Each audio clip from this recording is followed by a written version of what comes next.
नमस्कार।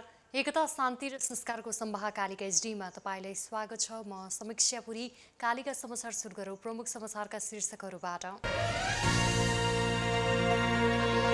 कालिका समाचारको साथमा वात्सल्य नेचुरल आइभीएफ आधुनिक चिकित्सा, उच्च सफलता दर, अन्तर्राष्ट्रिय स्तरको उपचारद्वारा सन्तान प्राप्ति सम्भव छ।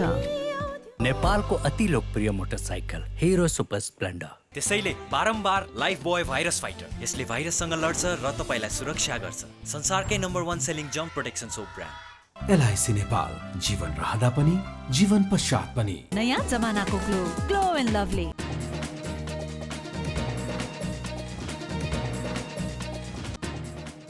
आज कोरोना संक्रमण पुष्टि हुने भन्दा निको हुने धेरै 24 घण्टामा 2065 जनामा संक्रमण पुष्टि। संवैधानिक निकायमा भएको नियुक्ति विरुद्धको सुनवाईमा प्रधान न्यायाधीश सहभागी नहुने वरिष्ठतम न्यायाधीश दीपक कुमार कार्कीको नेतृत्वमा गठन हुने इजलासले मुद्दाको सुनवाई गर्ने। अफगानिस्तान विस्फोटमा ज्यान गुमाउनेको संख्या 90 पुग्यो, 160 जना घाइते। र रोनाल्डोले यो भेन्ट सार्ने म्यान सिटी वा पीएससी जाने चर्चा।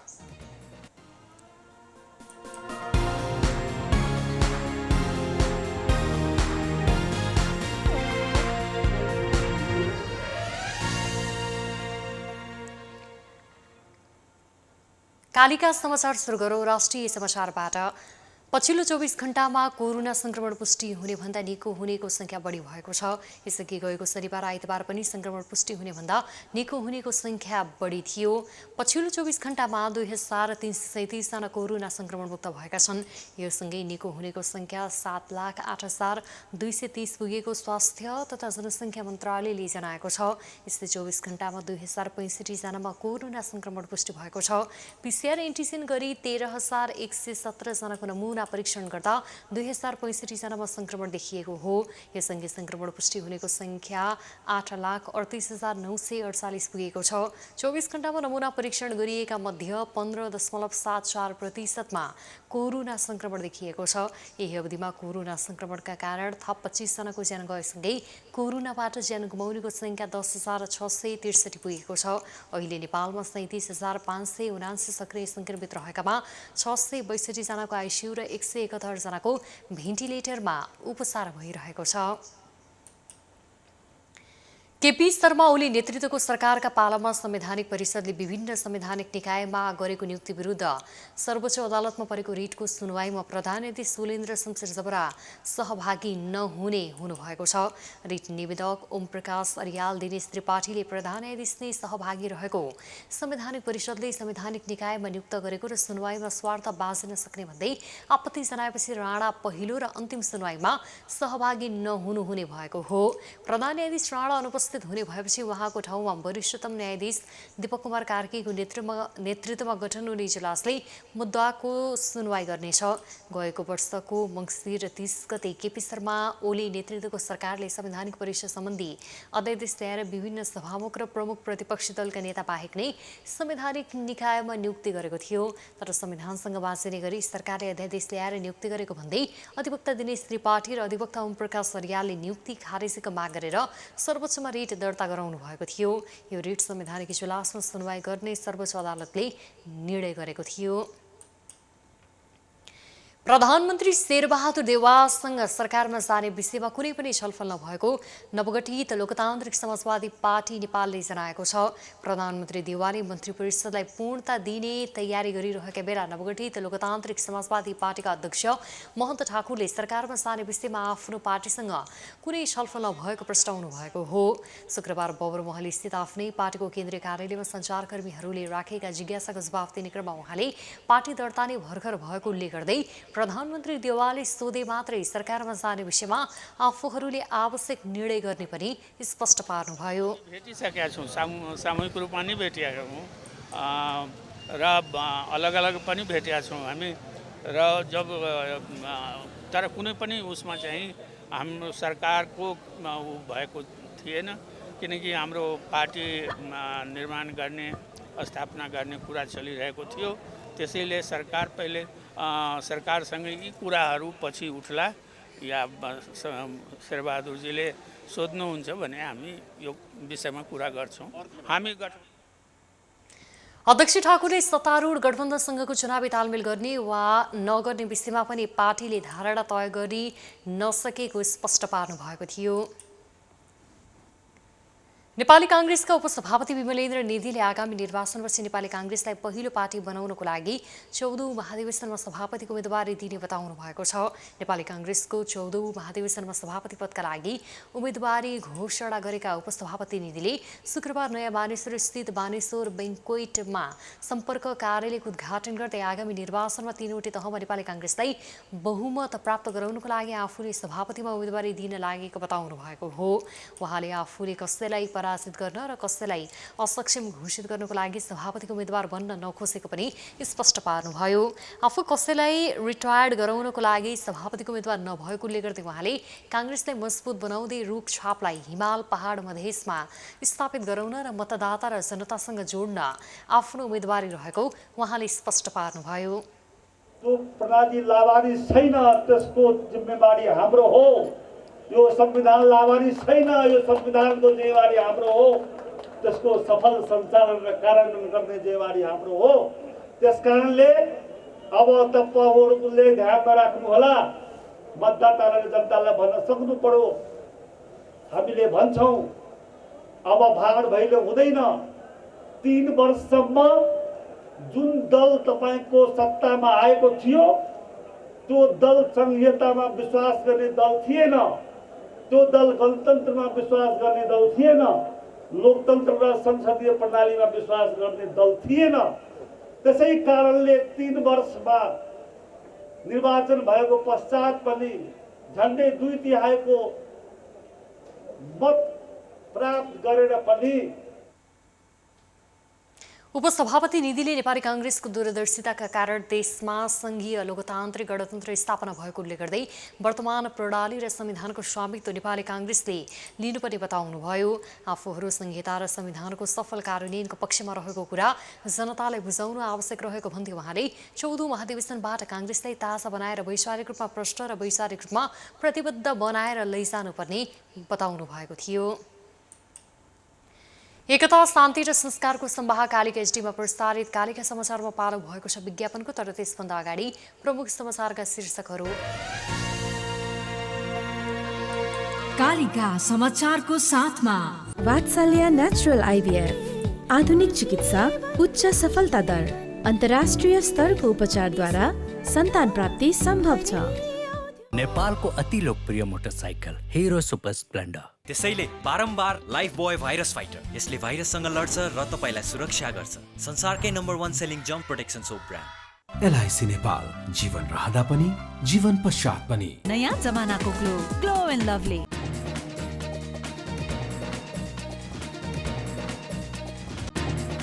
आज कोरोना संक्रमण पुष्टि हुने भन्दा निको हुने धेरै 24 घण्टामा 2065 जनामा संक्रमण पुष्टि। संवैधानिक निकायमा भएको नियुक्ति विरुद्धको सुनवाईमा प्रधान न्यायाधीश सबरा सहभागी नहुने वरिष्ठतम न्यायाधीश कार्कीको नेतृत्वमा गठन हुने इजलासले मुद्दाको सुनवाई गर्ने। अफगानिस्तान बम विस्फोटमा ज्यान गुमाउनेको संख्या 90 पुग्यो, 160 जना घाइते। र रोनाल्डोले युभेन्टस छाड्ने, म्यान सिटी वा पीएसजी जाने चर्चा।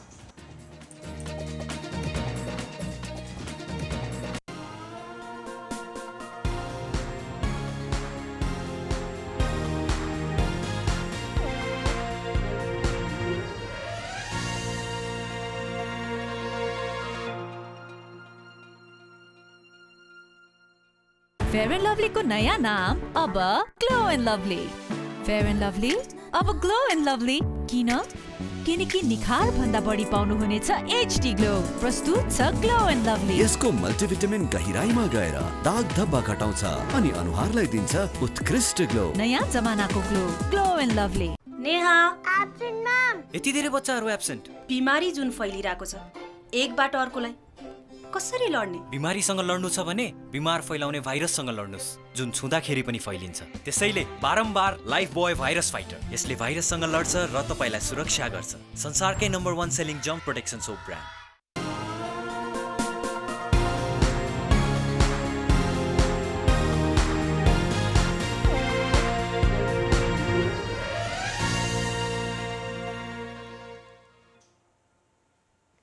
विज्ञापनपछि कालिका समाचारमा पुनः स्वागत छ। अब स्थानीय समाचार। चितवनको माडीका खहरे खोलाहरूमा बाढी आउँदा बस्ती डुबानमा परेका छन्। बिहिबार राति र शुक्रबार बिहानैदेखि लगातार वर्षा हुँदा त्यसको असर बस्तीमा परेको हो।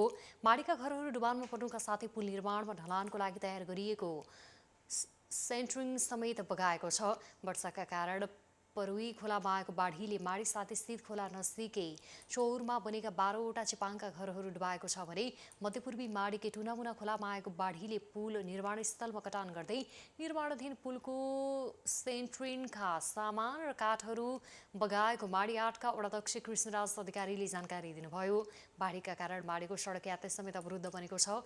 माडीका हरेक जस्तो खोलाहरू क्षतिग्रस्त भएका छन् भने अधिकांश तटमा कटान र डुबान भएको खबर आइरहेको इलाका प्रहरी कार्यालय माडीले जनाएको छ। त्यसै गरी बादरमुढी खोलामा आएको बाढीले माडी 3 रेवा टोलको सिरानमा क्षति पुर्याएको छ।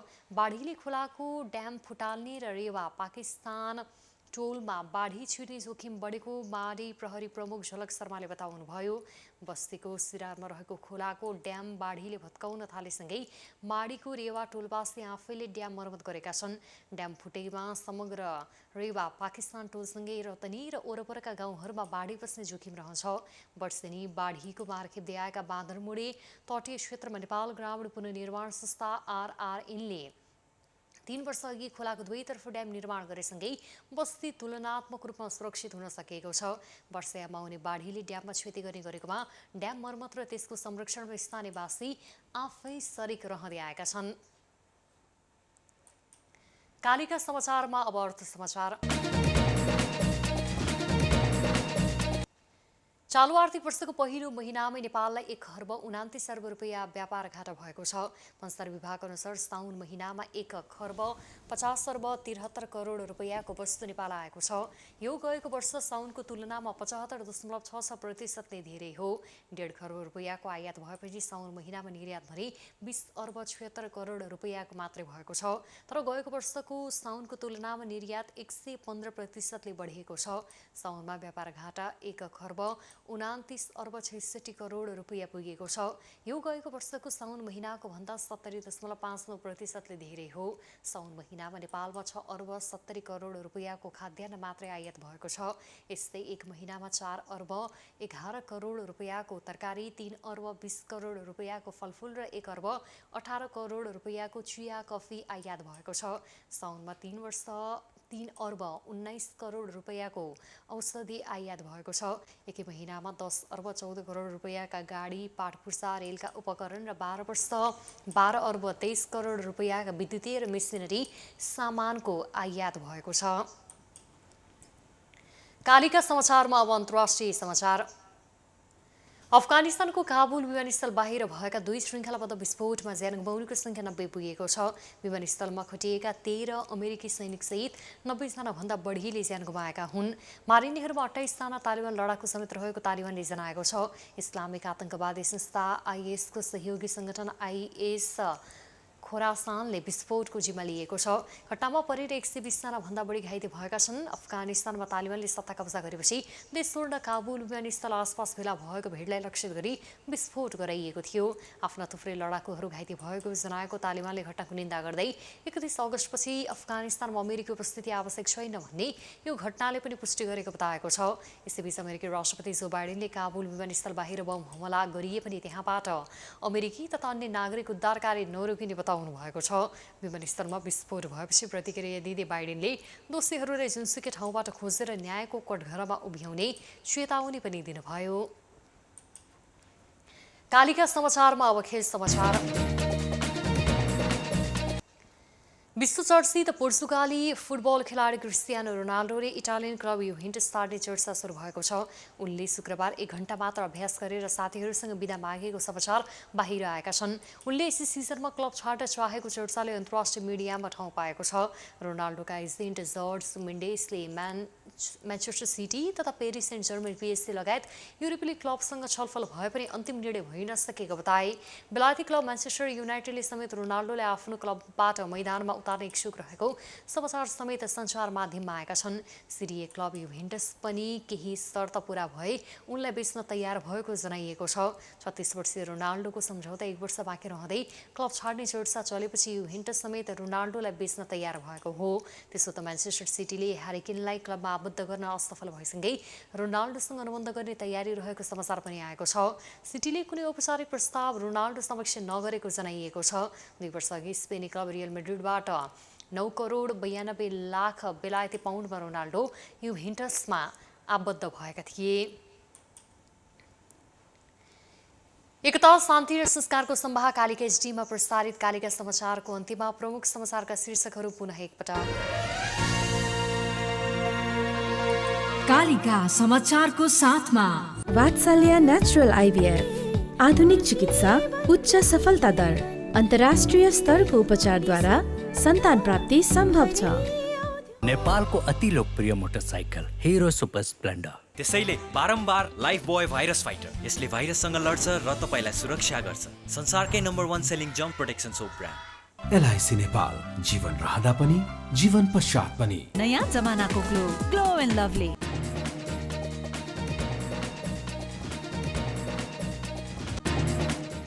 आज कोरोना संक्रमण पुष्टि हुने भन्दा निको हुने धेरै 24 घण्टामा 2065 जनामा संक्रमण पुष्टि।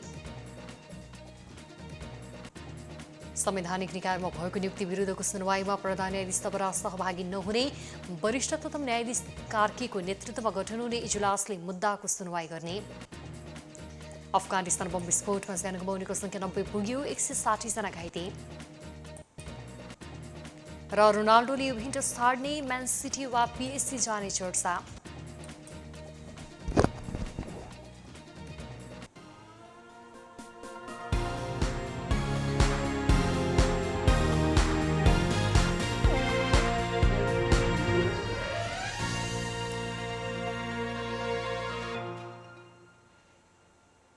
एकता शान्ति र संस्कारको सम्वाह कालिका एचडीमा प्रसारित कालिका समाचार अहिलेका लागि यति नै। हेर्दै गर्नुहोला कालिका एचडी। म समीक्षा पुरी बिदा हुन्छु। नमस्कार।